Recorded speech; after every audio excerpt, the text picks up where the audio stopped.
Au nom du Père, du Fils, Saint-Esprit, un seul Dieu, Amen, que sa bénédiction repose sur nous tous, Amen. Aujourd'hui, on va terminer le chapitre 6 de l'Apocalypse. Aujourd'hui, ça sera un peu court, d'accord, pour faire la balance un peu avec la dernière fois, c'était un peu long. Alors, pour terminer le chapitre 6, on va prendre du verset 12 jusqu'à la fin, c'est-à-dire verset 17, du 12 à 17. Je regardais quand il ouvrit le 6e sceau, et il y eut un grand tremblement de terre. Le soleil devint noir comme un sac de crin. La lune entière devint comme du sang. Et les étoiles du ciel tombèrent sur la terre comme lorsqu'un figuier, secoué par un vent violent, jette ses figues vertes. Le ciel se retira comme un livre qu'on roule, et toutes les montagnes et les îles furent remuées de leur place. Les rois de la terre, les grands, les chefs militaires, les riches, les puissants, tous les esclaves et les hommes libres se cachèrent dans les cavernes et dans les rochers des montagnes. Et ils disaient aux montagnes et aux rochers, tombez sur nous et cachez-nous devant la face de celui qui est assis sur le trône et devant la colère de l'agneau. Car le grand jour de sa colère est venu, et qui peut subsister? Gloire à notre Seigneur éternellement. Amen. J'aimerais bien que vous lisiez, pour être un peu parallèle à ces signes de la fin du monde, Matthieu 23 et 24. Matthieu 23 et 24. Ça sera important aussi de lire ce que le Christ lui-même a dit, et ce qu'il a dit, on trouve aussi c'est semblable dans le livre de l'Apocalypse. Alors, cette partie-là, du verset 12 à 17, c'est le 6e sceau qui s'ouvre et la fin des temps. Cette scène, bien sûr, porte une vision liée aux conditions de la fin du monde, avant la seconde venue du Seigneur. Et elle complète ce que le Christ a prédit dans Matthieu 24. C'est pour cela que je vous invite à lire Matthieu 24. Alors, ici, verset 12, je regardais quand il ouvrit le 6e sceau, il y eut un grand tremblement de terre, toute secousse importante, effrayante, qui convainc et correspond à l'avènement qui est sur le point de se produire et symbolise l'ébranlement de la foi de beaucoup. Ce tremblement de terre, c'est le tremblement des cœurs des hommes, l'ébranlement de la foi. Si il y aura vraiment un tremblement de terre, mais ça correspond à ce qui va passer dans le cœur des hommes à ce moment-là, qu'il y aura un ébranlement de la foi de beaucoup. Et le soleil devint noir. Le soleil et toute lumière disparurent. Une obscurité totale s'installa, rendant la scène encore plus triste et terrifiante. Et bien sûr, le soleil ici symbolise le Christ, signifiant que le Christ a caché sa connaissance à beaucoup à cause de leur persistance dans le péché. Donc, il y aura un ébranlement de la foi de beaucoup, et le Christ va cacher non pas sa présence, mais il va cacher sa connaissance à beaucoup à cause de leur persistance dans le péché. Plus l'homme reste dans le péché et reste dans l'obscurité, il ne voit pas la lumière du Christ. Le Christ lui-même, il a dit que je suis la lumière du monde. Celui qui est en Christ, il est dans la lumière, dans la connaissance de la vérité. Mais celui qui est dans le péché est dans cette atmosphère noire, obscure. Le soleil devint noir. Donc, toute lumière, toute connaissance, toute guidance va disparaître. Et la lune est devenue comme du sang. Quiconque cherche un peu de lumière après la disparition du soleil ne la trouvera pas. La lune symbolise l'Église, décrite dans la Cantique des Cantiques comme comme féerique, comme la lune. À la transformation en sang signifie que l'Église est remplie de martyrs. Il y aura un ébranlement de la foi, de beaucoup.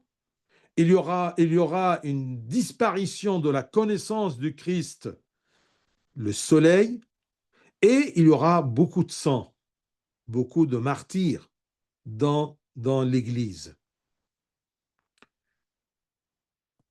Ensuite, verset 13, et les étoiles du ciel tombèrent sur la terre, comme lorsqu'un figuier secoué par un vent violent jette ses figues vertes. De même que les figues ou tout autre fruit tombe sous l'effet d'un vent violent, ainsi les étoiles du ciel tombent et toute la nature se dissout. Regardez toujours le chapitre 24 selon saint Matthieu. Il parle beaucoup à propos de ces signes-là, surtout 24 et 29. Les étoiles symbolisent les dirigeants de l'Église qui tombent et s'éloignent de la foi. Ce sont les hérétiques. Donc vous voyez, ce sont des signes très tristes. Et ça nous encourage à tenir bien la foi, à être toujours dans le repentir pour pouvoir avoir cette illumination avec laquelle on peut découvrir la connaissance du Christ. Et si Dieu permet que nous soyons des martyrs, eh bien, ça sera quelque chose qui va nous couronner. On n'a jamais peur du martyr. Et attention, il y a des martyrs qui ne sont pas des martyrs de sang ou martyrisés jusqu'à la mort, mais on est martyr chaque jour. Parce que c'est écrit que chacun qui veut vivre selon la piété de Dieu et selon les commandements de Dieu est persécuté par le monde. Et ça, c'est un sens de martyr aussi. Les étoiles du ciel tombèrent sur la terre. Que Dieu nous garde de ce temps-là, parce que, comme je vous ai dit, ça symbolise ces étoiles-là, ce sont les dirigeants de l'Église qui tombent et s'éloignent de la foi comme des hérétiques. Ensuite, le ciel se retira comme un livre qu'on roule, et toutes les montagnes et les îles furent remuées de leur place. Saint Jean continue ici de décrire la scène qui va se dérouler. Après la disparition des éléments de la vie matérielle et de la nature familière, le ciel s'ouvrira comme un livre fermé et roulé. Cette métaphore signifie que ce qui était caché, comme l'écriture intérieure sur le papier d'un parchemin, sera révélé par Dieu à tous. Comme c'est écrit que aujourd'hui on connaît une partie de la vérité, mais à la fin du monde, tout sera révélé. Le ciel, les choses et les mystères célestes vont s'ouvrir, vont se manifester, seront déclarés comme un livre qu'on roule, c'est-à-dire qu'on l'ouvre. Chaque montagne et chaque île bougeront. Le sens direct peut être lié au signe de la fin du monde, comme c'est écrit toujours Matthieu 23 et 24. Les montagnes bougeront et les îles bougeront en raison de la fin de la gravité avec la disparition du soleil. Ça, c'est quelque chose de très scientifique, de très matériel. Mais le sens spirituel est plus proche ici, car les montagnes et les îles se réfèrent au royaume en pluriel du monde. Qu'ils soient imposants comme des montagnes ou nombreux et dispersés comme des îles, car ils n'ont aucune stabilité ni valeur avant la venue terrifiante du Seigneur. Alors, si les étoiles du ciel symbolisent les dirigeants de l'Église, eh bien, les rois de les montagnes et les îles, ce sont les royaumes qu'on croit qu'ils sont stables ou fortes.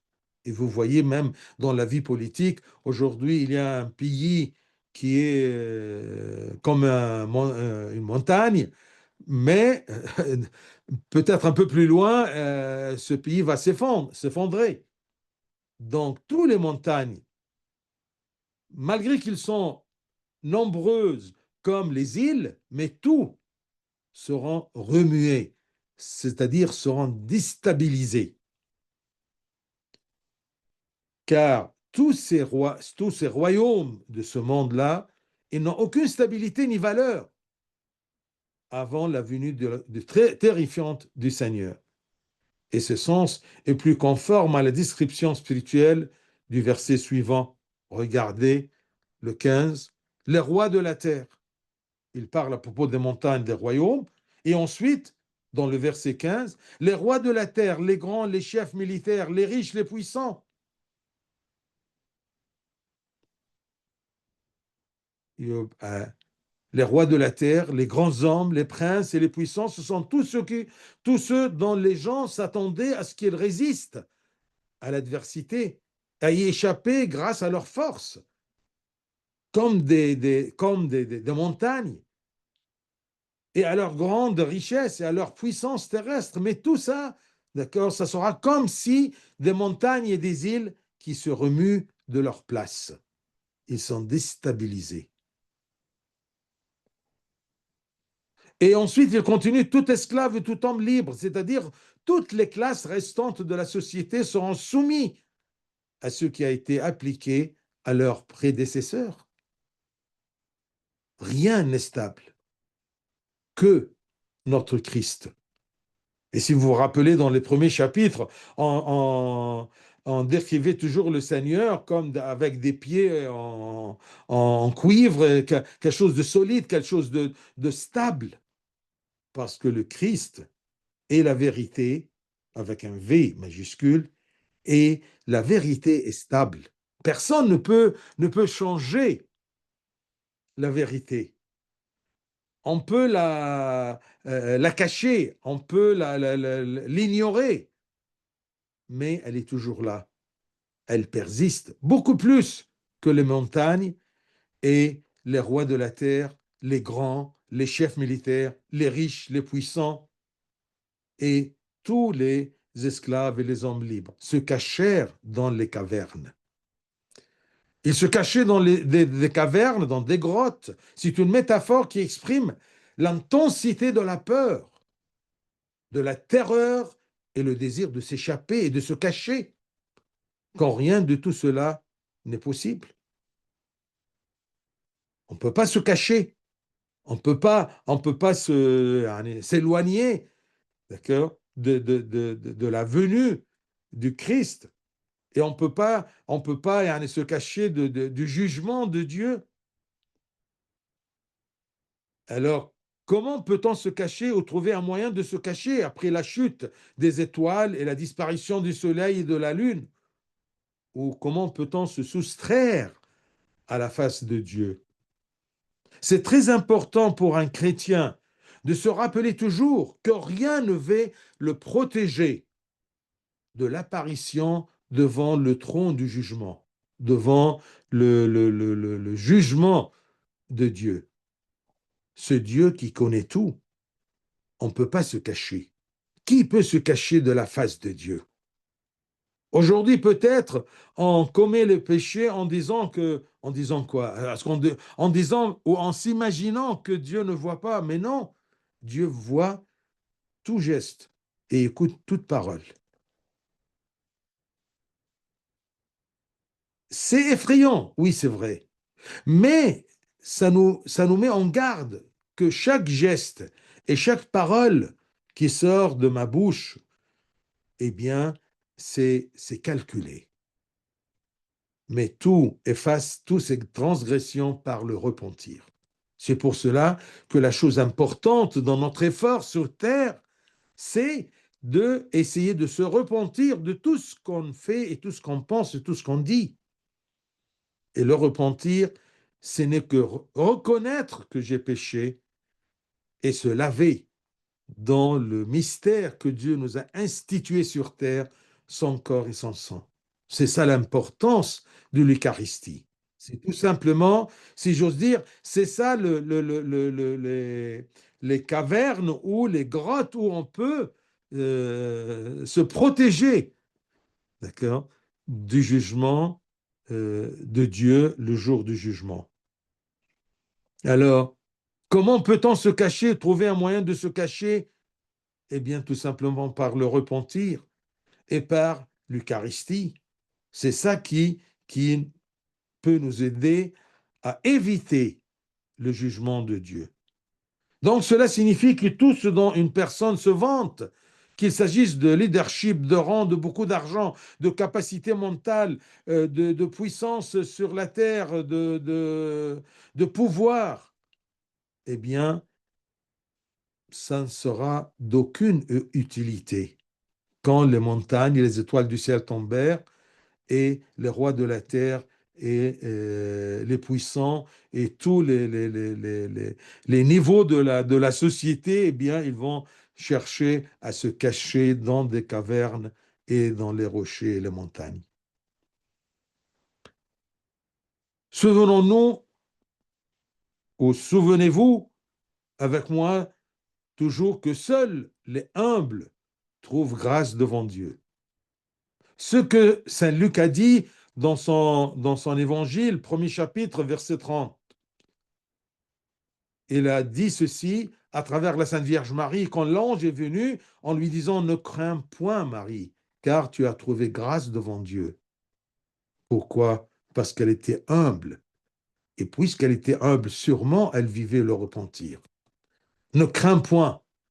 J'aimerais bien d'être sûr que le Seigneur m'adresse cette parole et vous l'adresse à chacun. D'accord? Ne crains point, car tu as trouvé grâce devant Dieu. Qu'est-ce qu'il peut me donner cette grâce devant Dieu? C'est le repentir et essayer avec l'effort, d'accord, de vivre en Christ. C'est ça l'effort d'un chrétien. Et ne croyez pas que c'est difficile. Sans le Christ lui-même, on ne peut rien faire. Alors, si vous voyez que c'est difficile d'agir en Christ, eh bien, demandez l'aide du Christ, l'aide de l'Esprit Saint qu'on a eu en nous par le baptême et par la confirmation. Nous sommes devant une guerre pénible et on est demandé d'agir avec un effort super, mais on a une force, d'accord, pour agir en Christ. Cette force-là, c'est la force divine, c'est l'Esprit Saint qui agit en nous. Donc ne regardez pas l'intensité de l'effort, mais regardez la munition dont on est armé. C'est l'Esprit de Dieu. Ne crains point, car tu as trouvé grâce devant Dieu. Puissions-nous apprendre à ne nous glorifier d'autre chose que de Dieu lui-même et de notre lignée. Comme c'est écrit selon saint Paul au deuxième épître aux Corinthiens, chapitre 10, verset 17. 2 Corinthiens 10, 17. Que celui qui se glorifie dans le Seigneur. Que celui qui se glorifie. Je n'ai aucune gloire. Je n'ai aucune raison de se glorifier que être enfant de Dieu. Que celui qui se glorifie dans le Seigneur. Parce que c'est ça notre force. C'est pour cela que je vous dis qu'on doit apprendre à ne nous glorifier d'autre chose que de Dieu lui-même et de notre lignée à Dieu. Nous sommes les enfants de Dieu. Ensuite, versets 16 et 17, et il disait aux montagnes et aux rochers, tombez sur nous et cachez-nous devant la face de celui qui est assis sur le trône et devant la colère de l'agneau. J'aimerais bien que je commence à dire ce verset dès maintenant, je répète ceci dès maintenant. Parce que si je le dis à la fin du temps, il n'y aura pas des montagnes ou des rochers qui pourraient me cacher. Tombez sur nous et cachez-nous devant la face de celui qui est assis sur le trône. Est-ce que vous croyez que devant la face de celui qui est assis sur le trône, une montagne ou un rocher peut me cacher? Sûrement pas. Ben, à cause de l'horreur et de la sévérité de la scène, pour ceux qui ne sont pas préparés à rencontrer l'époux céleste, celui qui est assis sur le trône, ils souhaitent la mort ou la disparition finale. Et ne trouvant rien de cela, ils crient aux montagnes et aux rochers de tomber sur eux afin qu'ils ne fassent pas face à Dieu le Père qui est assis sur le trône ou à Dieu le Fils, l'agneau, de celui qui est assis sur le trône et devant la colère de l'agneau. Et ils savent, ces gens-là, par l'Esprit, que c'est le jour de sa colère. Personne ne sera surpris. Les circonstances et la connaissance va nous dire que ça, c'est le jour de la colère. Il y aura un jugement. À ce moment-là, ce n'est pas un jour de pitié. On ne pourra jamais dire à ce moment, pitié Seigneur. Non, durant toute notre vie sur terre, on peut dire pitié Seigneur et se préparer pour ce jour-là. Parce que ce jour-là, ça sera la colère de l'agneau et le jugement de celui qui est assis sur le trône. C'est effrayant, mais ça nous aide à se préparer. Ils savent par l'Esprit que c'est le jour de sa colère, c'est-à-dire le jour de sa seconde venue et de la révélation de son juste jugement sur eux. N'oublions pas la justice de Dieu. J'aime bien durant la messe quand on dit « il est juste et bon ». Bien sûr, la plupart des gens, ils comptent sur la bonté de Dieu et ils ignorent la justice de Dieu. Il est juste et bon. Et comme les pères disaient toujours, le Seigneur est bon dans sa justice et juste dans sa bonté. Vous voyez l'équilibre? Bon dans sa justice et il est juste dans sa bonté. Ça, c'est le comble. Ça, c'est comment dire, c'est la perfection absolue de Dieu. Perfection absolue. Et c'est ça qui me rassure, qu'il est bon et qu'il est juste dans sa bonté. Donc, qui est capable de tenir ou se défendre ce jour-là devant lequel, comme c'est écrit selon l'épître de Saint Paul aux Romains 3,19, toute bouche sera fermée et le monde entier sera tenu pour responsable. Toute bouche sera fermée. On ne va pas chercher des si et des car. Aujourd'hui, quand on te demande pourquoi tu n'es pas allé à la messe, oui, parce que j'avais, oui, parce que j'étais fatigué, oui, parce que Et il y a beaucoup de si et de car, et il y a des bouches qui cherchent des raisons, se justifient, mais devant celui qui est assis sur le trône et devant la colère de l'agneau, le jour du jugement, de son second avènement, toute bouche sera fermée. On ne pourra rien dire. Et le monde entier sera tenu pour responsable. Dans le rituel de l'Église, eh bien, on voit beaucoup de significations spirituelles dans les mouvements rituels de l'Église. C'est comme, par exemple, à la fin de la messe, le prêtre porte le corps de Christ sur la patène. Il le lève et le dépose 2 fois.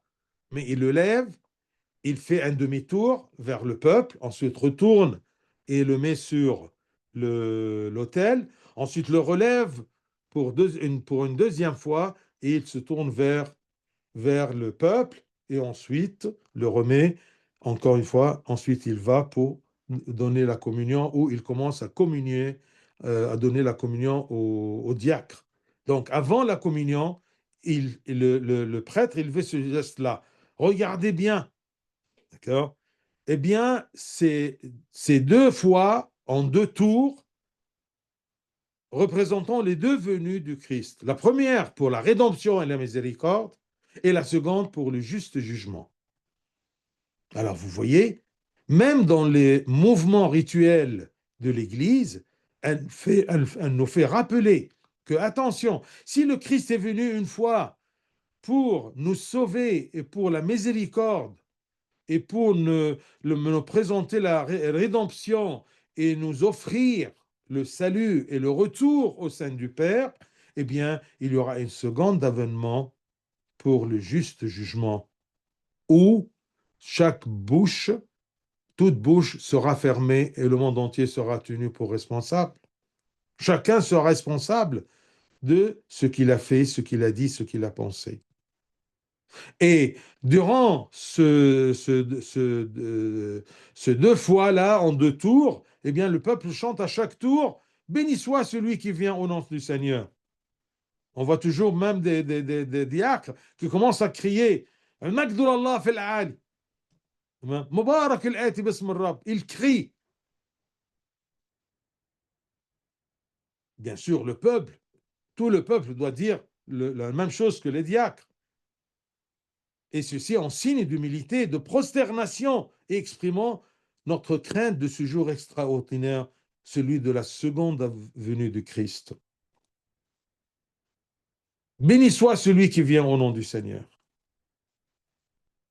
Que Dieu vraiment ait pitié de nous. Vraiment qu'il ait pitié de nous. J'aimerais bien que vous compreniez le sens chaque fois que vous dites Ya Rabb Urham, Seigneur, aie pitié de nous. Parfois, vous le dites comme si c'est un répand ou un refrain dans l'Église. Mais c'est une prière qui doit sortir de ton cœur en se rappelant ma faiblesse et mes péchés. Et ce n'est pas un répand des chamams et des diacres, non. Tout le peuple doit dire Seigneur, aie pitié de nous. J'espère que aujourd'hui, par ce chapitre-là, cette partie de ce chapitre, que vous comprenez, d'accord, la justice de Dieu et le jour de son second avènement et le sens de Seigneur, aie pitié de nous.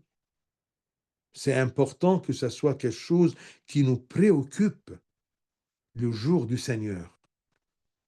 C'est bien qu'il y a un programme à la télévision, d'accord, France 2, qui s'appelle Le jour du Seigneur. Bien sûr, le jour du Seigneur, ça peut être le jour de dimanche, d'accord, et le jour de son second avènement, où il y aura le juste jugement de celui qui est assis sur le trône, et le jour de la colère de l'agneau.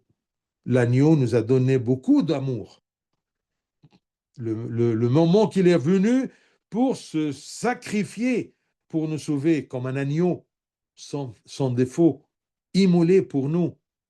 Mais il viendra un jour où cet agneau-là, il viendra avec sa colère. Ceux qui se sont préparés, ceux qui ont accepté et respecté son sacrifice comme agneau, eh bien, il va les prendre avec lui dans son royaume. Les autres, ça sera un jour très pénible. Que Dieu ait pitié de nous. Gloire à lui éternellement. Amen.